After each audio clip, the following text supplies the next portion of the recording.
Some debts are written in blood, others are written in silence. The worst kind are the ones you never agreed to in the first place. Maren had learned that the hard way, sitting at a kitchen table in a rented semi-detached in Brampton, watching her Uncle Victor sign her name on a piece of paper she hadn't been allowed to read. "It's nothing," he'd said, without looking at her. "Just a formality." She'd been 23. She'd trusted him because he was the only one left. That was the first mistake. The house smelled like cigarette smoke and old cooking grease, the way it always had. Maren had grown up in that smell, learned to do her homework under it, learned to ignore it, the way you learn to ignore a sound that never stops. Her Aunt Patrice sat at the other end of the table, folding a kitchen towel into smaller and smaller squares, her jaw set, her eyes somewhere else entirely. She hadn't spoken to Maren in 3 days. That was normal now, too. "You're going Monday," Victor said.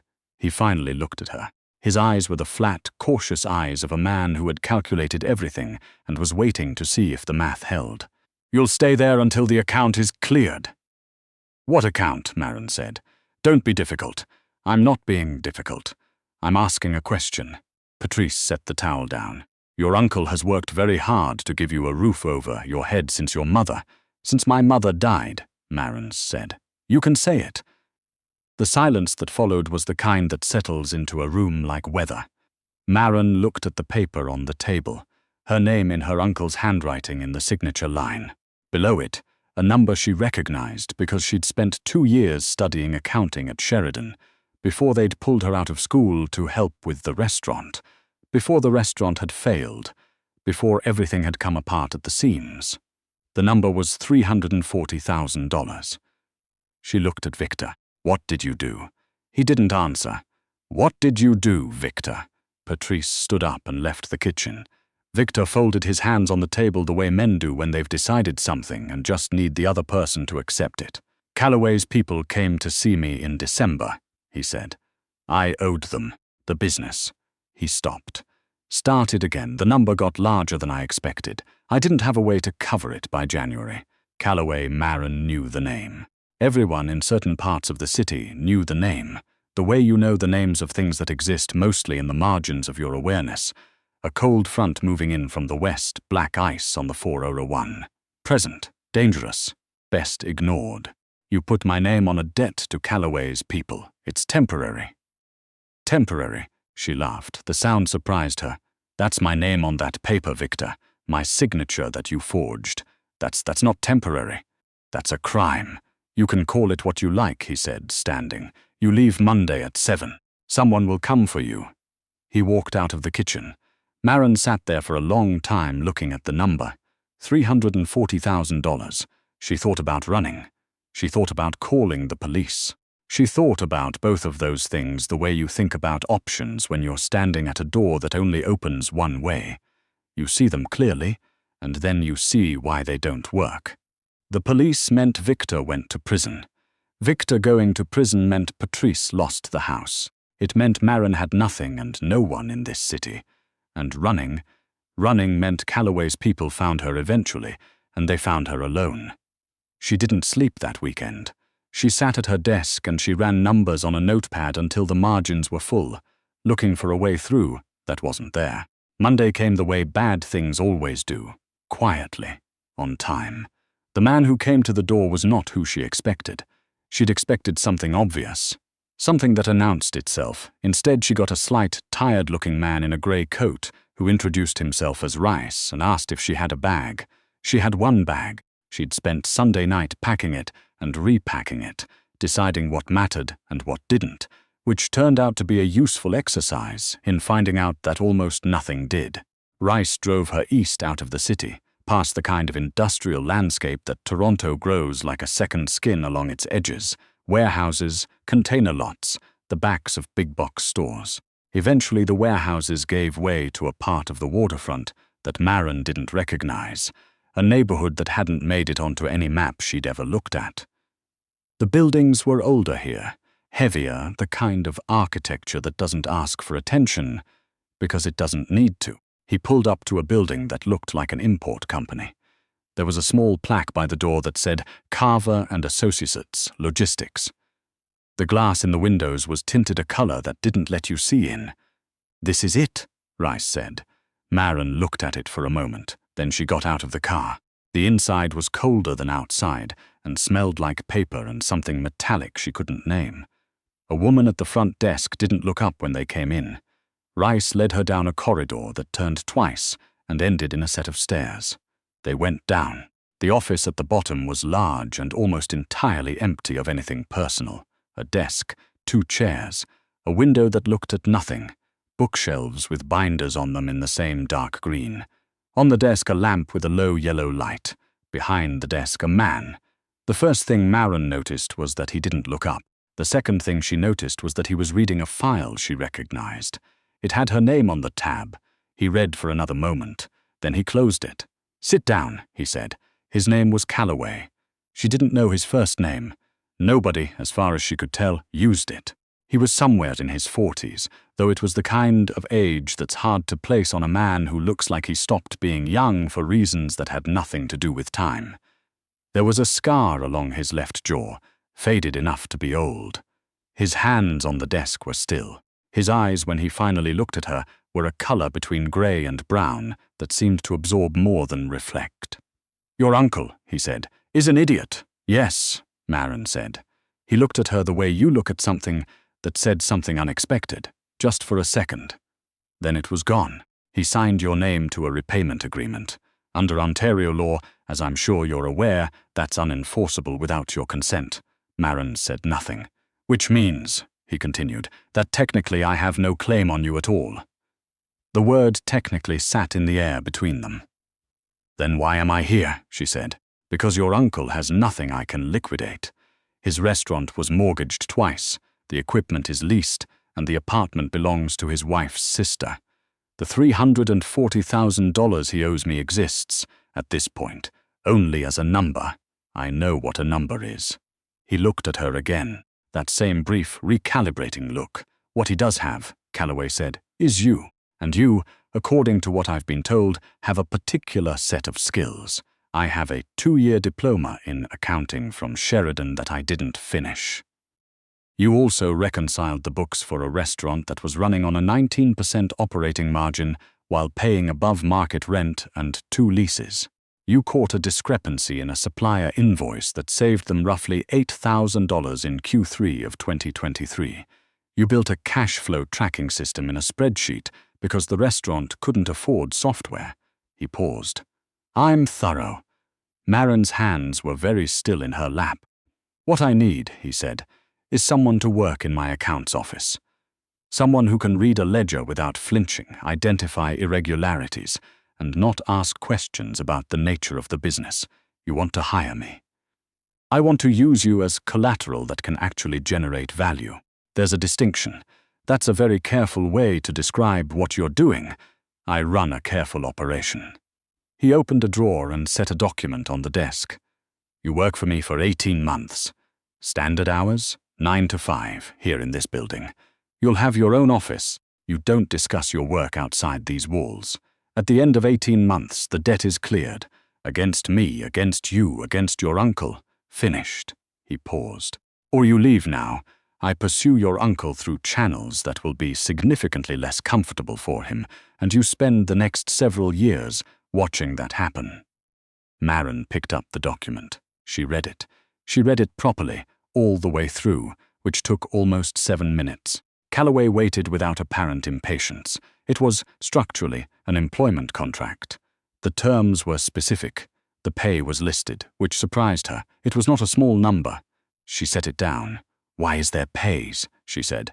"Because unpaid labor creates resentment, and resentment creates errors. I prefer motivated workers. This is an unusual arrangement." "Yes, you could have just hired someone with your particular combination of skills and personal circumstances," he said, "is not something you find on Indeed." She looked at him for a long moment. He looked back at her with no apparent discomfort. "Do I have a choice?" she said. "You always have a choice." I said so. "The choices available to you are simply limited." She picked up the pen. The office they gave her was on the 2nd floor, which meant she was above the main floor and below whatever was on the third that nobody seemed to go to during business hours. The desk was new, the chair was not. There was a window, which she hadn't expected, that looked out at a narrow gap between buildings where pigeons gathered in the mornings. She learned the rhythm of the place the way you learn a new neighborhood. Slowly, mostly by watching what you weren't supposed to see. The official business was logistics, and a significant portion of it was legitimate, which surprised her. Carver and Associates moved goods, managed storage contracts, handled customs paperwork on imports from 3 continents. She spent her first week reconciling 2 years of receivables and found 4 discrepancies that amounted to just under $60,000 in untracked outflows. She put the report on Calloway's desk on a Friday afternoon without knocking, because his assistant Race had told her that was how it was done. She found out Monday morning that 2 of those outflows had been deliberate, 1 had been an error, and 1 had been something in between that Calloway did not explain. What he did do was leave a handwritten note on her desk that said, "Good catch, continue." That was the first time she felt something that wasn't fear. It wasn't comfortable exactly. It was more like the feeling of a problem when you finally understand what shape it has. The shape of Calloway's operation was large and complicated and only partially visible, and Maren understood, without being told, that she was being allowed to see a specific portion of it, enough to do her job, not enough to see the whole architecture. She was, in accounting terms, a line item, a controlled variable. She told herself she was fine with that. The other people in the building existed in a particular way around her. Rice was courteous and said nothing personal. A woman named Holt ran the main floor and communicated almost exclusively through brief written notes. There was a young man whose name she never learned who left coffee on her desk every morning without speaking and collected the empty cup in the afternoon. Calloway she saw maybe twice a week. He came upstairs sometimes, which she knew because she could hear the building change when he did. Some quality of attention in the air, a slight shift in how people moved in the hallways. He'd stop in her doorway and ask a question about whatever she'd been working on. Sometimes she had the answer ready, sometimes she didn't, and she said so, which she'd been prepared for him to find unacceptable. He didn't. He simply nodded and came back later. She couldn't figure him out, which bothered her. She was good at figures. Numbers had logic to them, patterns, reasons. People were harder. Victor had been opaque to her for years, and she'd mistaken his opacity for blankness. She wouldn't do that again. Calloway was not blank. He was simply very controlled. She watched the way he controlled things, the way she'd once watched her accounting professor work, through a particularly complex problem on the board. With a kind of quiet precision that suggested the answers was already known, and what mattered was only the documentation of how to get there. She didn't know what to do with that, so she did her job. 3 months in, she found something she wasn't supposed to find. It wasn't dramatic. It was a routing number in a supplier payment that didn't match the account it was supposed to be associated with. A small thing, the kind of thing that gets missed if you're scanning quickly. But Maren didn't scan quickly. She'd learned not to at the restaurant, where a missed decimal had once cost them a week's profit. She sat with it for 2 days before she said anything. The thing was, the routing number led somewhere she recognized. Not because she'd seen it before in these books, but because she'd seen it in Victor's books. The ones she'd helped him with when she was 19 and he'd been trying to get the restaurant off the ground.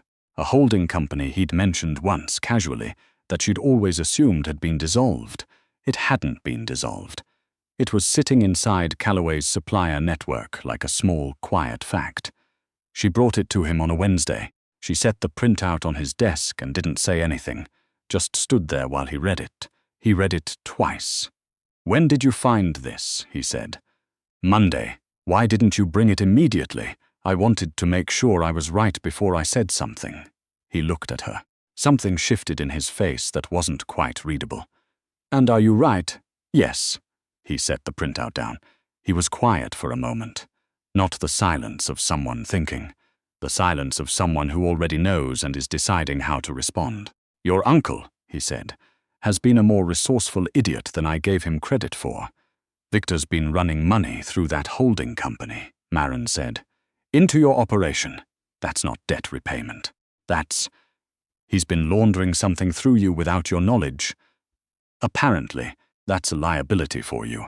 Also apparently. She wasn't sure why she kept talking. Maybe because the shape of it was finally clear and she wanted to say it out loud. He put you at risk to cover something else. Something separate from the restaurant debt. And he used my name to get access to your people in the first place because he needed a reason for the meeting. She paused. I wasn't collateral for his debt to you. I was the distraction.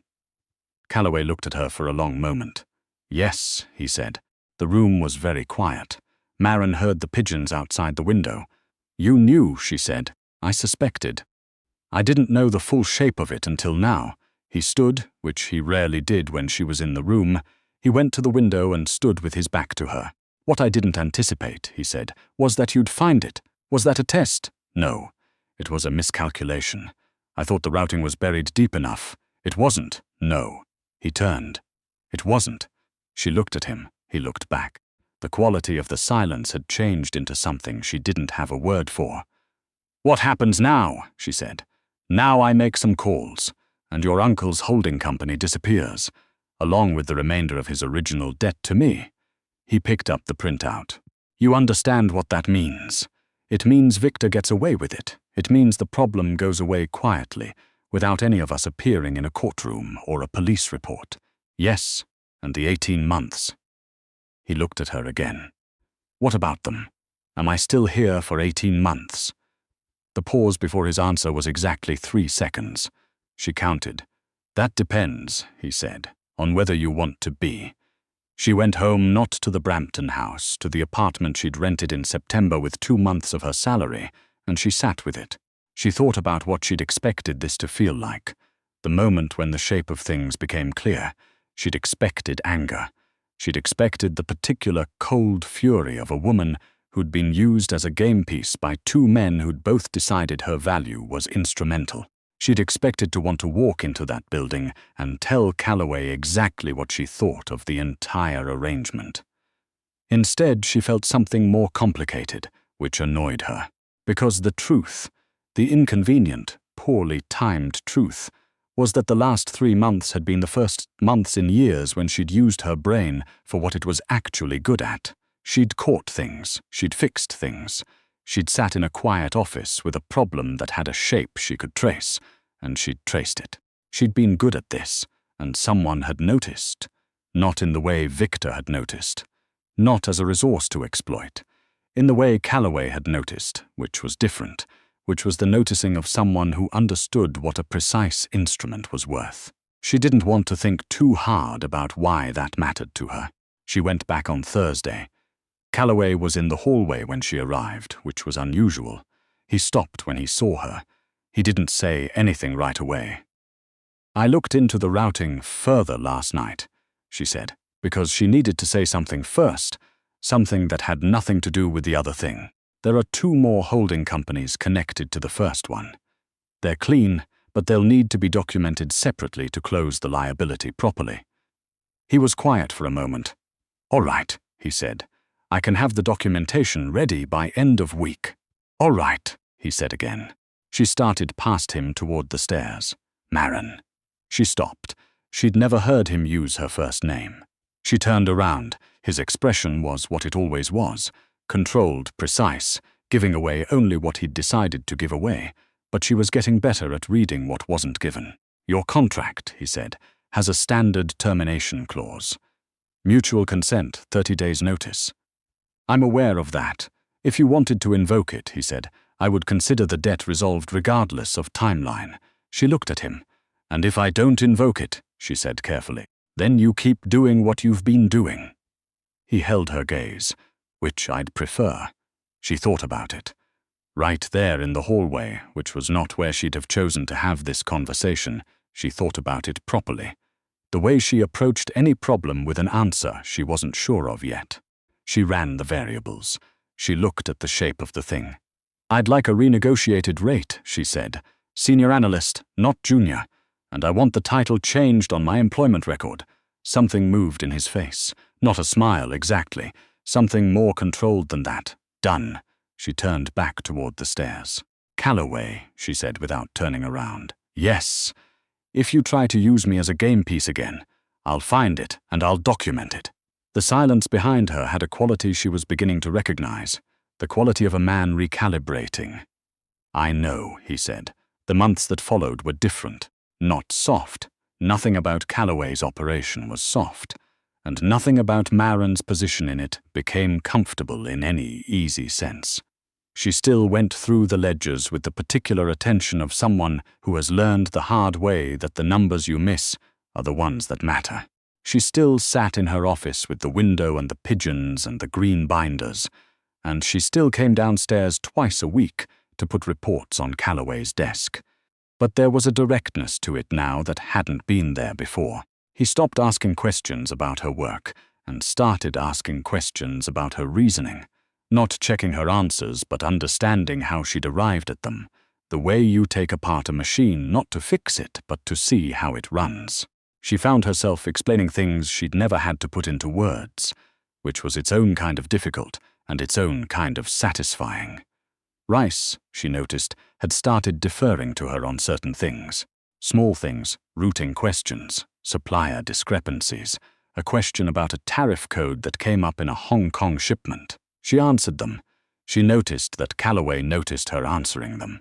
Victor called twice. She didn't pick up. Patrice sent a letter in November that she read once and then filed in the back of a drawer. There was a night in December, a Thursday dark by 4:30, the kind of cold that makes the city sound different, when she was working late and Calloway came upstairs at 7 and stood in the doorway and said she should go home. I'm almost done, she said. You said that at 6. I was wrong at 6. He came into the office, which he rarely did without a reason. He sat in the chair across from her desk and looked at what she was working on. The Rotterdam invoice, he said. There's a discrepancy in the duty classification. Someone mislabeled the goods category. It's not criminal, it's just wrong. And if it goes through uncorrected, we'll have a problem in February when the quarterly. Maren. She looked up. It can wait until tomorrow, he said. She looked at him. He was tired. She'd learned to read that in him, the particular quality of his stillness when he was running close to empty. He didn't show it in his face. He showed it in the way his hands rested on the arm of the chair, slightly less deliberate than usual. She saved her work and closed the file. The Rotterdam invoice will still be wrong tomorrow, she said. Yes, and you'll fix it tomorrow. She stood and got her coat. He stood too. They walked out of the building together, which had never happened, and stood on the sidewalk in the particular cold of a Toronto December, with their breath showing in the air. I don't know what this is, she said. Because she was tired, and she'd decided some time ago that she didn't do opacity. Not anymore, he looked at her. Neither do I. That's not useful. No, he agreed. It isn't. She pulled her coat tighter. I still have 4 months left on the contract. I'm aware. I'm not leaving in 4 months. He was quiet for a moment. The street was empty, and the light was the particular amber of winter street lamps. I didn't think you were, he said. She looked at him, this careful, complicated man with his scar, and his ledgers and his precise silences, and she thought about the document she'd signed in an office underground almost a year ago, thinking she had no choices, and she thought about all the choices she'd made since. I want the Rotterdam situation fixed before end of week, she said. I know, he said, and I want an updated title on my personnel file by January. Already done, he said. She looked at him a moment longer, then she walked to the subway. The holding companies were dissolved in February. Victor's name disappeared from every document connected to Calloway's network, with the quiet efficiency of a man who is very good at making things that were never meant to be visible simply cease to exist. Maren documented the closure herself, cross-referencing every account against a master ledger she'd built from scratch over 3 months, the kind of ledger that would have taken a full forensic accountant team 6 weeks to produce. Calloway put it on his desk and looked at it for a long time. This is thorough, he said. It's complete, she said. There's a difference. He looked up at her. "The difference," she said, "is that thorough means you got most of it. Complete means there's nothing left to find." He held her gaze. "Is there nothing left to find? Not in that account structure." "No." He nodded once. He set the ledger down carefully, which she'd noticed he did with things that mattered to him. Not reverently, just deliberately. Deliberately was his natural register. "Your contract," he said, "formally expires in March. Yes, I'd like to offer you a permanent position. Senior Analyst, Financial Operations, full benefits. The title reflects the role you've been doing since November." He named a number. She looked at him. "That's more than what we discussed," she said. The role expanded. "You could make the case I should have been compensated from the start for what I was actually doing." "Yes," he said. "I could make that case, I'm not." "Why not?" He met her eyes. "Because I'd like you to say yes to what's in front of you, not to a correction of what was behind you." The room was quiet. Outside, February in Toronto was doing what February in Toronto does, grey and relentless and without apology. She thought about the kitchen in Brampton, the number on the paper, the word formality. She thought about the drive east, the grey coat, the tinted glass windows. She thought about a routing number that didn't match, and a man who'd turned around from a window and looked at her like she'd done something he hadn't calculated for. She thought about 18 months that had started as a sentence and turned into something she didn't have a word for yet. "Yes," she said. Calloway nodded once. "There's a situation in the Vancouver account that came up this morning," he said, reaching for a file. "I saw it," she said. "It's a reclassification issue, not a discrepancy. I'll have it resolved by 3. He looked at her. She sat down, and she got to work.